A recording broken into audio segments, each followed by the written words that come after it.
bumper, clear up. Outside bumper, barely.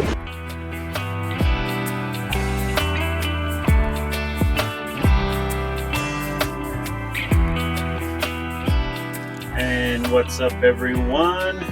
Welcome back to another episode of Historic Hot Laps. We're going to talk about the Indy 500 and a few other things today, but that's going to be our main focus as we're fresh off that weekend. Exciting times. So let's just kick it off. We're going to start out with Carb Day, final practice day. Carb Day is a busy one. There's always a lot of good stuff going on. Top performance for Carb Day, we saw Joseph Newgarden, the two-time defending Indy 500 champion. He led the session with a top speed of 225.687. Joseph had the best overall average of the day. Takuma Sato was the fastest driver in Carb Day practice overall, the fastest lap time of a 227.855. But obviously we just talked about Newgarden had the best average. And then Scott Dixon completed 90 laps during the session, really putting some effort into his car and just running all the laps that day. So let's talk about the issues of Carb Day. We had some mechanical issues happen. ECR had a lot of issues in one form or another, hybrid units and so on. Biggest issue was for Rossi. Had a water pump failure pretty early in practice. This was kind of a big deal, and he spoke on it a little bit on his podcast this week as well. But the reason for them to just park the car and be done, it's not that there was no water pumps to be had. On the broadcast, they had mentioned that the water pump had to come from Detroit and all this stuff. But honestly, what it was is the engine builder had to come from Detroit to put the water pump together because they wanted the GM engine tech to do it, as that car was not going to see any more laps before the start of the race. So wanted to make sure it was done properly, step by step, not rush through it, all that. So I was actually waiting on a tech from GM to get there from Detroit rather than the part itself. They had the parts there. The car was prepped and ready to go for him, but it was more of just a sense of security type thing if you're going to tear an engine apart right before the Indy 500, right? So just something to add to that, as the broadcast kind of strewed that they didn't have the part, but they did have the part. It was just the mechanic side of things. They needed an engine builder from GM. The other thing that was pretty wild, I saw Ryan Hunter-Reay experience quite a significant fire coming down. He got it down into the runoff at the end of the session there, making it real tough for him to get anything from that, because that burned the chassis up, burned a lot of electronics, wiring harness. A lot of stuff could not be fixed, and ended up going to a backup car, which they opened up the track for a shakedown lap basically on Saturday for him. He took what was a pit stop practice car and turned it into quite a rocket for the Indy 500, honestly. But yeah, just something a little different there.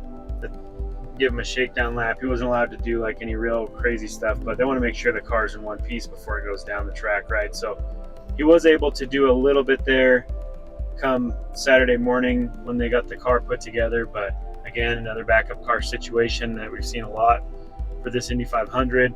The other thing from Carb Day was Graham Rahal faced an engine problem that ended up halting his session. Had to make a bunch of repairs there. Just another rough year at Indy for Graham.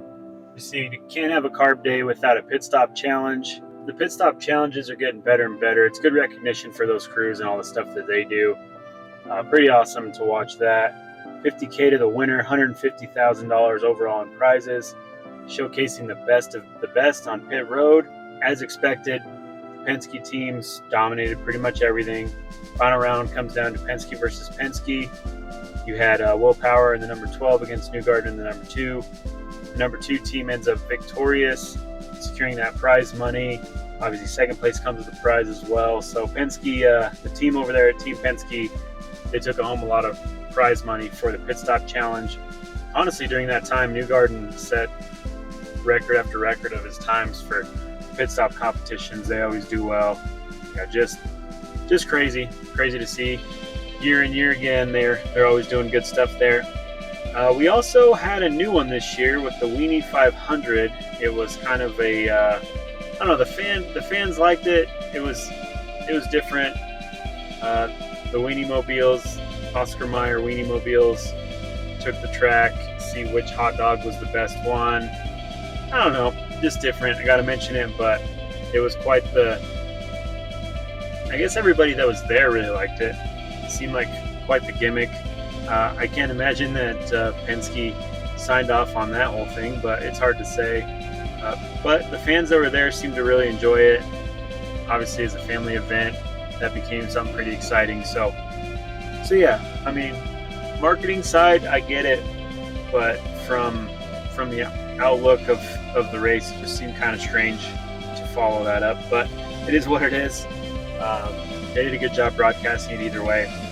So this moves us over to the race. The race itself was one to remember. We're not going to do a history lesson or history segment on this episode, but I think this race will go down in history of some of the weird things that have happened. So that counts for something. Warm-up laps were pretty wild as the cold track and tire warming situation were in a bad combo. There was a little moisture on the track in spots. They had dried it out. We had a little delay at the start. While warming the tires, Scott McLaughlin got a little bit of an oversteer issue, hit the pit wall before the green flag even flew, causing the end of his day, just decimated that car. So sad to see, too, his emotions with that. Clearly not the way he wanted his month to go. He, on a backup car already that had been proven to be just as fast. 2 great cars destroyed. And then him not being able to even race, so that makes it really tough. We also saw Scott Dixon had some brake fire issues that ended up coming to play later on in the race, where they made a brake change on a pit stop and got a couple laps behind.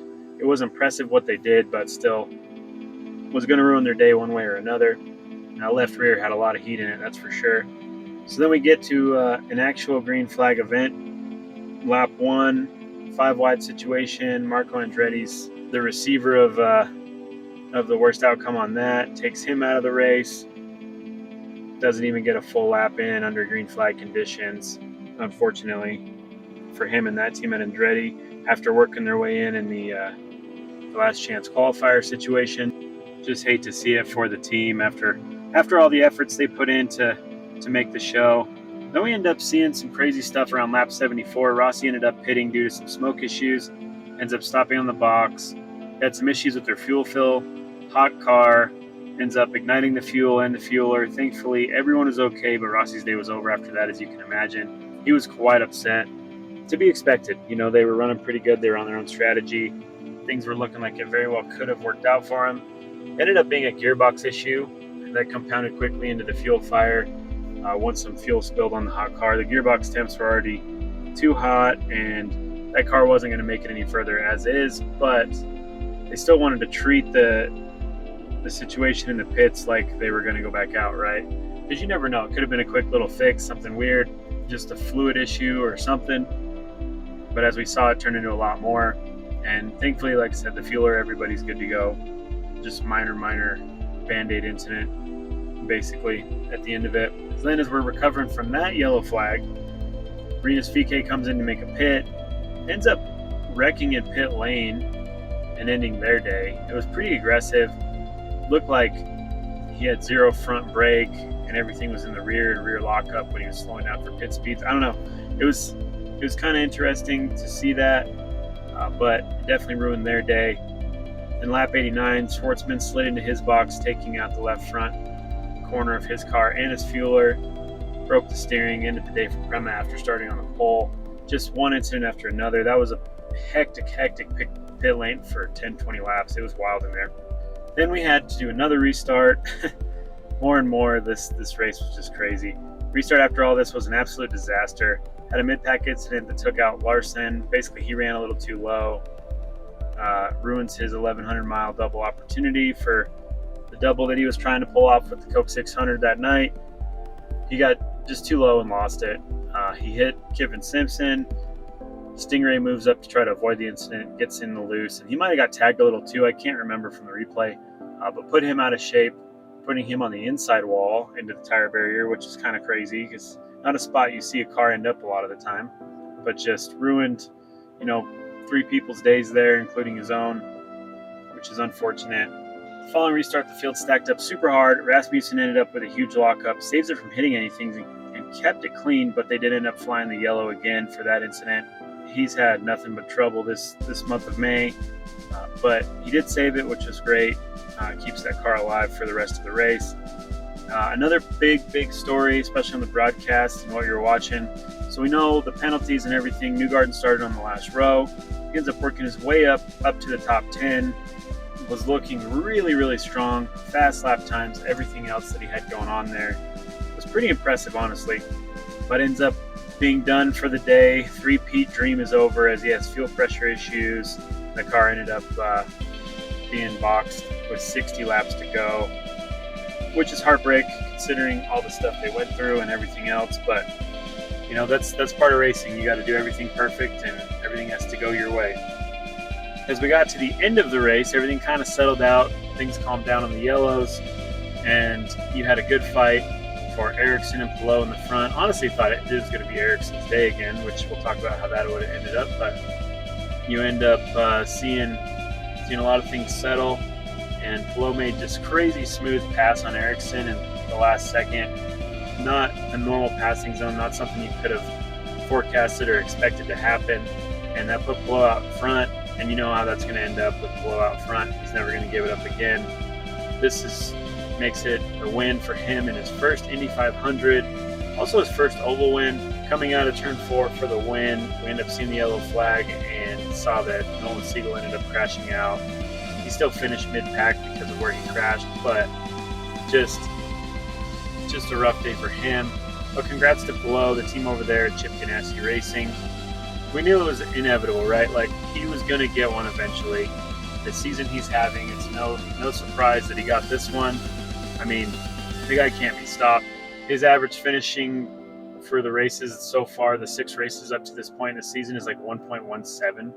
Like, it's insane. And I don't know how the hell anyone's ever going to touch him at this point for the championship, but he did great things, drove a good race, made a bunch of good saves in the middle of the race. He was behind Rossi when Rossi was dumping gear oil everywhere, and he didn't lose it. I mean, so many things could have changed his day, but he fought through them, and that's why he's the deserved winner of this one. So let's take a minute. We'll talk about some post-race stuff as we get to the news section of this, but for now, let's take a listen to some feedback on a few drivers who came close, who had good runs, and those who didn't win. Yeah, just take a listen to some of their comments. Just some stuff we've seen from the past. There's opportunities, when we were around the position we were to not take one of those yellows, which is kind of counterintuitive. There was a period of the race where it was kind of playing to our favor, but in the end we had a little bit of a gearbox issue, had trouble getting first gear on some pit stops, installed it, which really ruined the day. But the car was really good, really good at times. Depending on where you were track position wise, I think we were as good as anybody. But track position was key for sure today. Man, I gotta find out what this guy is eating. Apparently not frozen blueberries. We gotta get on what this guy is on. It's unbelievable. Nothing can go bad for him. But my race was a lot of up and down, I would say. The restarts were chaotic. We just three cars too far back, or 2 cars at least too far back. We made, I think, 4 or 5 spots there in the last pit stop sequence. But I think we were just 1 pit stop sequence short. So, or maybe a restart. A restart, I think, could have given us an opportunity, but just all green like that. Everybody you could see was kind of just stuck, and I'm amazed. This guy's luck. I mean, he just got by Ericsson, found the lappers, and just kind of pedaled it there, because everybody can't really do anything behind that. I'm surprised Ericsson screwed up. He just gave him the win there, so it's a strong points day for us, but obviously when we come back to Indy, we've just about got every single spot, at least in the top 5, besides the win. So better luck next year. It's mixed feelings, but definitely deep down, I'm very happy. That was a positive run. To say that we were fighting for a win for the 500, that's special. It's just, obviously, it's bittersweet. We were just so damn close, but that last stint, we kind of messed it up a little bit, and But from the crew, from the strategy to positioning on track, I mean, that was a damn near perfect race for us. It's like they always say, this place picks its winners, and they picked Pillow, and he just got good timing with the lappers, and that's just how it is. So, but wow, good race from the guys. I mean, I think it's been building over the month. You know, when we unloaded the car, we saw how fast it was, and we always went the right direction with it throughout all the practice sessions, going through qualifying. It was just a non-stop push from the guys, and leading up to the race, we tried so many different setups, so many different ideas. So it actually came down across the start line to put the green flag. I had a really good car underneath me. And these guys have been practicing non-stop on these pit stops, and when we pulled in today, I mean, those were damn good pit stops. We were coming in, my marks weren't even great. I was all, stressed out coming in sideways and coming in crooked, trying to almost hit some of the guys, and they still did mega stops. I mean, wow, from the engineers and the mechanics to just everybody. I mean, just a fantastic job all around. Yeah, I don't know if something broke. We got to definitely look into it, but the car was just evil the last 2 sets of tires. I have no idea what happened. We didn't even make really many changes, so it just completely fell off a cliff, and I was hanging on for dear life, like literally crashing every turn. So just kind of a shame. I mean, something maybe could have gone wrong. But, I mean, the team did great. I mean, the car was so fast at the beginning, and it's exactly what I needed. And then something happened. So we got to look into it. Like last year I had a damper, explode essentially. So we just got to look into it because this car was so good, and then all of a sudden it fell off a lot. So, still proud of our efforts, and the team did such a great job with the pit stops. But yeah, just weren't quite there. I mean, it's just sad because I know we were with Pillow really the whole time, and we pitted with him and we were in the right spot. So we were doing everything we needed to do. Maybe our fuel number was a bit aggressive. We have to look into why our fuel number maybe was a bit too aggressive, but yeah, it really sucks. I thought this was the year, and it was feeling like it. But yeah, just something happened, and we got to figure out why. All right. We talked about the Indy 500 for a few minutes there. Obviously, it's a big one for us, so we had to cover it in depth. We'll run through these a little quicker on the rest of these race recaps, and then get to some news, and not try to extend this episode out too much for you, but obviously, month of May, Indy 500. We're also going to have the Hoosier 100 over there at Indianapolis Raceway Park. USAC Silver Crown Series. This was the 68th annual Hoosier 100, and it's some good finishes on that one. It's always a fun, everything at that track's fun. It's some good finishes. You had Tyler Rohrig end up getting the win, CJ Leary coming in second, and Mario Clauser ended up getting third, rounding off the podium there. I'm just glad that's still a tradition, still a thing that's happening. It's nice to see. It's about time. I was complaining after Toledo. We've done everything but win one of these things, and man, it sure feels good. It's been a long time coming. I've been in Silver Crown for 4 years, but haven't really ran that many races. But man, this Newman Racing, First Line Systems, Evan Jackson Racing Engines, Penske Shocks 41 car was just on a rail. I thought we'd be pretty good, after the race here last fall. We had some issues, and the car was really good, and we pretty much came back with the same thing, and man, it was really good. I couldn't ask for a better race car. So let's talk about the other big weekend we had. We had NASCAR at Charlotte, the home track event, if you will. So NASCAR Charlotte weekend, we had a bunch of races there at Charlotte Motor Speedway. Started out with the ARCA race. We saw the return of Cletus McFarland for this race.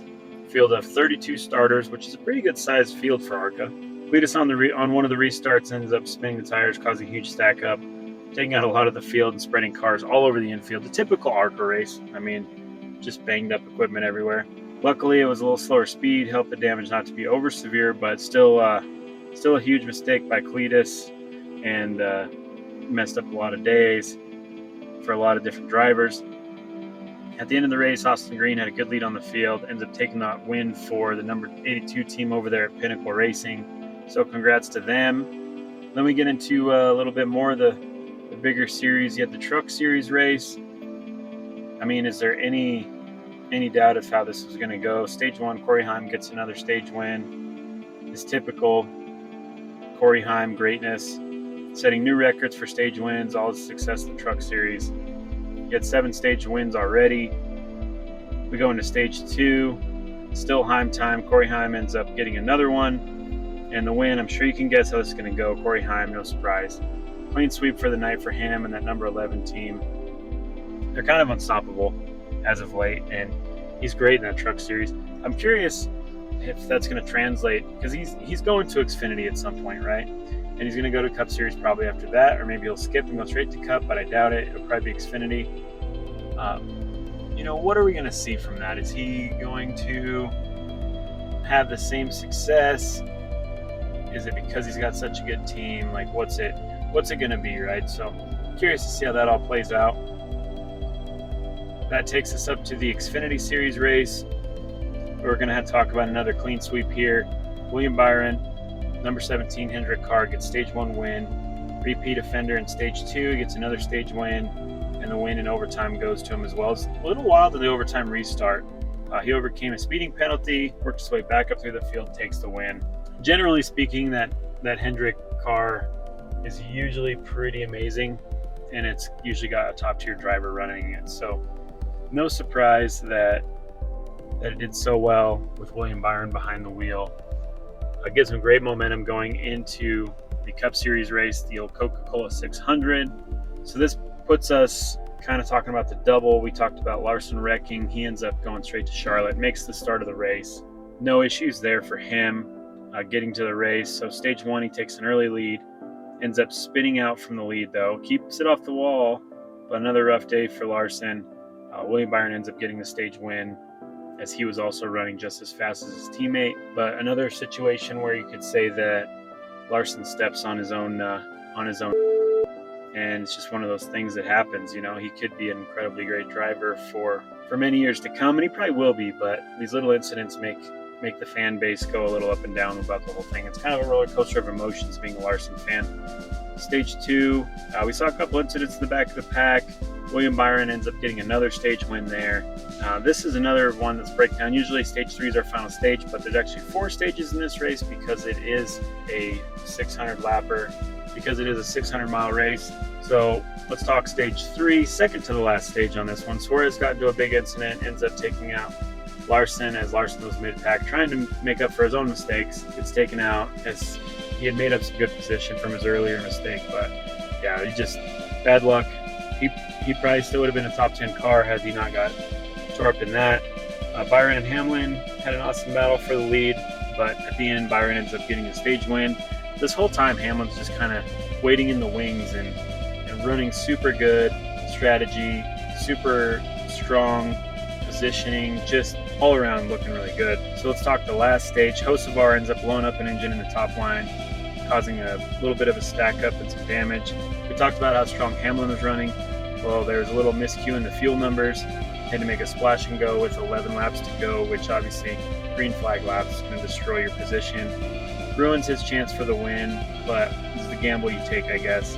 Somewhere through this whole thing, Ross Chastain shows up, taking over where Hamlin was, battling for the lead with Byron. Ross Chastain started 40th in this race, in the very back, works his way up and takes the win. Just an amazing performance for Ross Chastain and that team over there at Trackhouse. Although we have to give a shout out to William Byron as he dominated the weekend, but he didn't have the tires left at the end of that to keep it going and stay strong through the whole thing. So pretty cool to see somebody different winning, but yeah, not at all what we would have expected for how that would play out. Yeah, we were really fast. Obviously, us and the 24 were the class of the field for most of the day, and then the one came on really strong there at the end. Would have loved to have seen that battle through, but obviously once it told me that I was short on fuel, at that point I kind of stopped chasing the 24 just because I'm not going to risk trying to get in the fence when I'm too short on fuel anyway. Yeah, frustrated. Obviously, just lost the race, so yeah, it's just frustrating. I don't really have any words for it. I wish I won. So yeah, he was catching me, and I was trying to defend. I felt like I put a couple good defensive moves on, and then just really didn't get through 3 and 4. Got really loose over there, and that was really it. He had to keep running down the front stretch and try to protect against that, but it was too much. Real quick, we'll touch on F1 in Monaco, the Monaco Grand Prix. I love what this race is, but man, is it getting boring. It's not an exciting event to watch, in my personal opinion. You had a couple little things here and there, but I don't know. A lot of these Formula One stuff, I love a lot of these tracks, but the tracks I love seem to be the most boring to watch. But pretty clean start to the race. Lando Norris gets a good start, taking the lead from the pole. Things end up cleaning for most of lap 1 until Bortoleto ends up hitting the barrier towards the end of lap 1, bringing out the safety car. Gasly ends up ripping off the left front of his car, coming into the back of Yuki in that Red Bull. He just couldn't slow it down in time, miscued the brakes, whatever the case may be. Then Alonso ended up parking on lap 38 as his car ended up having a failure with a lot of smoke. He just ran into a runoff and parked it so he could avoid the penalty of bringing out a safety car. Lando Norris ends up closing the gap to the Drivers' Championship by taking the race win. His first win in Monaco, and actually McLaren's first win there since 2008. So I will say, result-wise, it was a little more exciting than I gave it credit for when we started talking about it. But it is there's still a lot more to be had from F1 lately in their series. But a couple of things here and there. I mean, they keep it interesting. I'll give them all that credit. But coming off the back of the Indy 500, it's just hard to compete, right? We also had World of Outlaws at Attica. Logan Short ran super strong through the feature, gets his first career win in the World of Outlaws series. So congrats to him and that team. They're always putting in good efforts there. Let's just take a break right now and listen to what he had to say about it. You know, sometimes it's better to be running second there for a little bit, and I actually, there in the beginning, I felt like I wanted to be able to follow him through traffic and kind of see what felt better. It's just tough when you're leading to be able to know when to move and where to go. And, when it's rough like that and you're full of fuel in the beginning of the race, it's really easy to get that death bike. The thing wants to jump up and down and flip over easy. So that's kind of what I was telling my guys there the last, that open red there is, let's not fill it up with fuel. And I was just scared to get into 3 and really get the bouncing. So if not, I knew I could really run the top hard. And, Sheldon just didn't know that with the restarts that I could get a run up there and really get a run through 1 and 2. I thought I might have gave it away there, the one restart, but I kind of got underneath of him going into 1 and wasn't able to get the lead. And I thought it might have been my, last chance to do it. But so the last one we want to talk about real quick, we won't keep much more of this. You had the high limit 100K to win, Bob Weichert Memorial at Port Royal Speedway.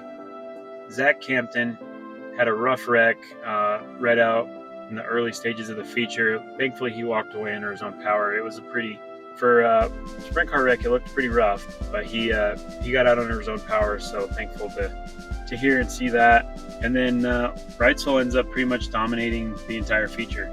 Macri and Sweet were coming in behind him, trying to put on some pressure, but there was nothing to be had there. He had it won, ends up winning that Memorial and the $100,000 purse on that.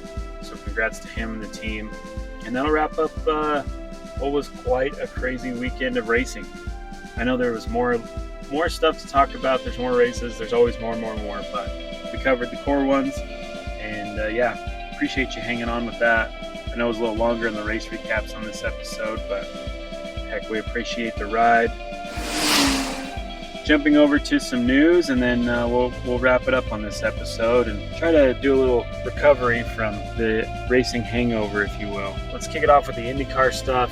Post Indy 500 penalties came out, and man, it's a rough one. So Prema obviously had the damage to the number 83 car, so it did not finish the race, but Callum Ilot's number 90 did finish the race, but failed to meet minimum end plate height and location during inspection of the front wing assembly in post-race inspection. So we'll touch on that again here in a minute, but another penalty for them that drops them back to the back of the field, even though they did not finish in the back. And the other big ones to talk about is Andretti got 2 penalties, both Marcus Ericsson's number 27 and Kyle Kirkwood's number 28. Andretti Global cars were found with modifications to the Dallara supplied energy management system covers and cover to AR mounting points with unapproved spacers and parts. According to the IndyCar rulebook, EMS covers must be used as supplied. So some little tweaks on both of those cars. The very upsetting part about that is Marcus Ericsson was close to winning this, has to forfeit second place, move to the back of the pack, which is honestly upsetting for anyone, right? And it's not his fault by any means, but can you imagine if he wouldn't have gotten passed by Palou at the end and he would have kept? Yeah, I can't imagine if Marcus would have won this race and then got the penalty at the end after the victory celebration and everything else. That would have been a rough one. I don't think that's happened since 1981 when Mario's win got taken from him, or whatever the case was back then. But either way, all three of these teams are also hit with a $100,000 fine, and competition managers for the 3 entries are suspended for 1 race, which they will all serve on the Street to Detroit race coming up this weekend. So here in a couple days. So let's talk about some of the wing plate height drama. Obviously, Callum Ilott got the penalty for that. But we also saw the same issue with Connor Daly after his qualifying run on qualification Saturday. Same thing, wing plate height failure, whatever the case may be, but it failed his post-qualifying tech, and he had to forfeit his time and end up coming out with that dramatic finish we talked about in the last episode. So these wings are a one supplier spec part, if I'm not mistaken. So are the teams modifying them after the fact? Are they getting penalties for spec issues that maybe aren't caught in manufacturing? Is there an issue with the front suspension height that maybe fall into a gray area with this? I'm sure it could be anything. Hard to say, but it's strange that all the wing plate ends are such a dramatic thing this year at Indy, when it hasn't really been talked about all that much prior to this race. And maybe it's Doug Bowles running the series now and keeping the cars a little tighter in check. Obviously he's not playing favorites because Connor Daly was like the first one to get this penalty. So I don't know, could be a number of different things, but just, I don't know, curious what your guys' thoughts are. The other big thing, well, there's two more Indy stories we got to talk about. First of all, Scott Dixon, after taking the green flag at the Indy 500, set the all-time record for IndyCar starts. He now has started 408 races, the most of any driver in history, and he's probably going to set a bar that no one else is going to touch, because he's going to keep going and it's going to keep getting wilder and wilder. He's got a few more years left in him for sure, so I can't imagine we'll see the end of that. We'll see what the bar is set at when Scott Dixon finally decides to retire in another, who knows, 5 to 10 years, whatever the case may be. I'm sure he'll hit the 500 race mark at this point. The last little piece of news that we need to talk about is just announced that Michael Cannon is going to be running over to the Dale Coyne team and running that number 18 car for the remainder of the season. We knew Cannon was going to land somewhere after him and Prema had their fallout, but can you imagine how much better the Dale Coyne program probably would have gone for the Indy 500 had Cannon been there last month? And we don't know the circumstances. Maybe he was kind of in the background a little at the end. Who knows? But either way, it'll be awesome to have him back in the series. We've seen that car run pretty well. Aside from the Indy 500, VK's done some really good things for that program this year. So I think him and Michael Cannon will be good together. So I'm excited to see that. Talking about a little crossover news here, Formula One and IndyCar. It is now said that Colton Herta is not in the running for the F1 Cadillac position like we thought he was. Not a huge surprise after the last year back and forth with all these different headlines. And to be honest, Colton hasn't been wowing anyone with his performances lately. I'm not sure that he'll even have the super license points to make it over there by the end of the year. I guess he probably will, but he was coming off, a runner-up points race last year. This year, Palou's taken off with it, but I don't know that Herta is really even in the conversation at the moment. So that's about all we've got for the Formula One topic. Last little thing we're going to talk about is NASCAR. William Byron has signed a contract extension with Hendrick. No surprise, he's been dominating everything. Reportedly being the number 24 Chevrolet through 2029. So quite the contract extension. Basically a full 5-year extension when it comes to seasons. Hendrick likes the long-term drivers, though. I mean, look at his relationship with Jeff Gordon and everything else. He's had Kyle Larson under there for quite a while now. Once he finds the right mix, he does well with it. So yeah, pretty awesome to see that. Glad there's still some long-term contracts coming about, and the drivers can still make a long-term career out of all this, as opposed to across the pond where you get 3 races and then they bring in the next 17-year-old phenom to try to take your spot or whatever the case may be. But that's here nor there. We are going to wrap this one up. We're going to call it a day. We've got some good racing coming up this weekend. You got Detroit for IndyCar. We'll see what Pelot can do back-to-back races again. I don't know. It'll be pretty wild. Michael Cannon now with DCR. Maybe we'll see something going on there. I don't know. We'll see what everybody's predictions are. But as always, thank you for tuning in. My apologies. This is a little bit long-winded race recaps. But there was a lot to talk about. That was a wild Indy 500. And yeah, we'll get back to doing some history segments next week, and just keep coming along for the ride. As always, please share, like, subscribe, thumbs up on the YouTube, whatever you do. Give a good rating or a bad one. Just know where we need to improve, whatever the case may be. But let's just keep this thing going. We appreciate you listening along. As always, stay safe, and thanks for tuning in.